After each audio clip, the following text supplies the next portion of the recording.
I have a little bit of money. It doesn't matter what I have to go through, what kind, how gross or whatever it is. You know what I mean?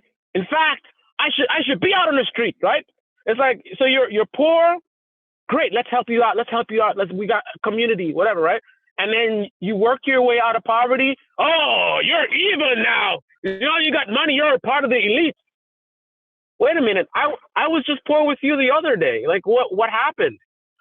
It's this kind of thing where you're supposed to be eternally poor, and this is like a conservative talking point.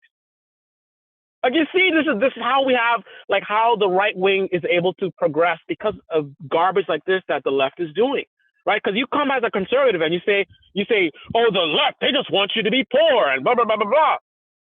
You don't come with any solutions, but you use this stuff to demonize the left and to attract people over to your side. Because who wants to be eternally poor? So there's a lot of people you look at them and you can talk to them and appeal and say, hey, these guys, they just want poverty and they want handouts. And you're like, wow, that seems to make sense. And then they go and they're like, oh, I'm a conservative now. Right now I'm going to focus on these left people, they're socialists or whatever. Who's coming up with a solution? Right? The right is just about attacking the left, and then the left is just about like following along like whatever popular narrative, you know, Black Lives Matter, you know, right? Trend. It seems like what it is it's like a crabs in a bucket scenario where all the poor are right in the bucket. One eventually breaks the barrier and finds a way out, but yet all the other crabs are grabbing them back down and pulling them back down.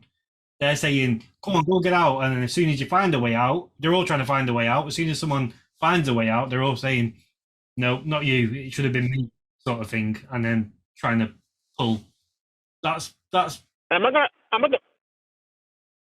gonna call any names, but I think I mentioned to you as well. So this is how I've actually experienced this in terms of like what I'm saying to you. I had that right wing channel, posted a video about housing, right? I made a comment about what I'm dealing with. Like I told you, it's all about the narratives, right? Compassion for people selective compassion about people who fit into a narrative. I fit the narrative for conservatives, right? They talk about how dangerous these socialist programs, like that's what they call it, socialist program, right? How dangerous it is, right?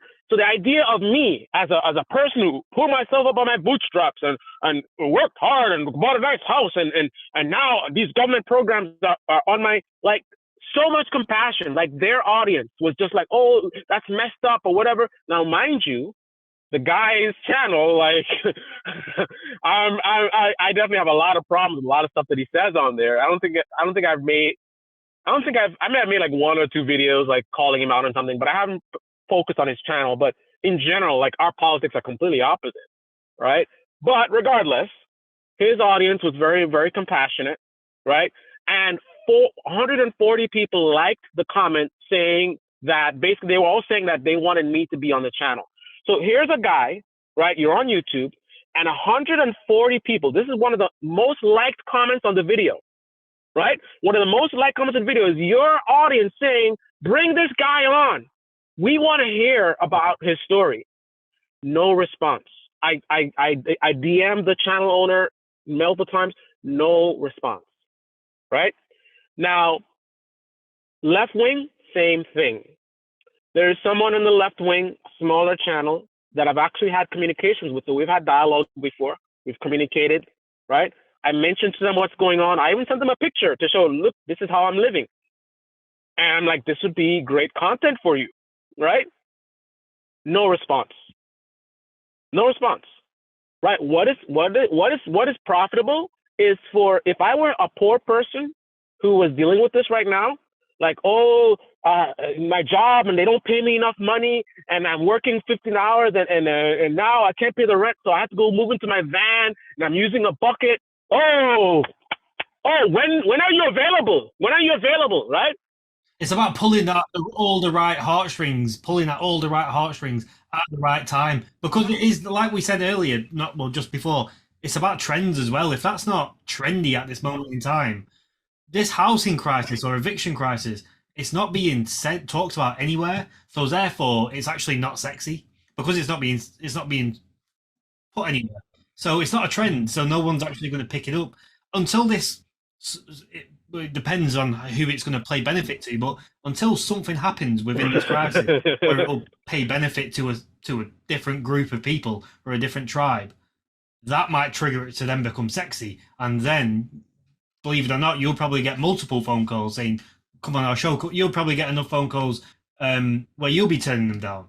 But at this moment in time, no one actually cares about it. It's worse than that too, because I suspect that these people are aware of like my true like independence. I know people say they're independent, but then they're still kind of like, but I'm really like, I really, it's not just me saying it. Like I stand like alone, basically, right? I mean, I feel a kinship with my fellow human beings. I feel a kinship with people from, you know, my country, right? But in terms of politically, right, I do not like. I would feel ashamed to be associated with the left. I would feel even more ashamed to be associated with the right in this country. In other countries, I don't know that much about them, but when I see, I feel like I could more fit in. But here, I reject both of them. So, you know, having me on and having me potentially challenge some of the narratives that they talk about, I think is also problematic. Because, for example, the left-wing channel probably promotes some of these very programs that led me to where I'm at, right? And also, they probably promote the narrative of like that I'm evil. Not me personally, but landlords are evil, right? So to have a landlord who actually seems like a normal person, you know what I mean, who's not evil, who's trying to just trying to survive,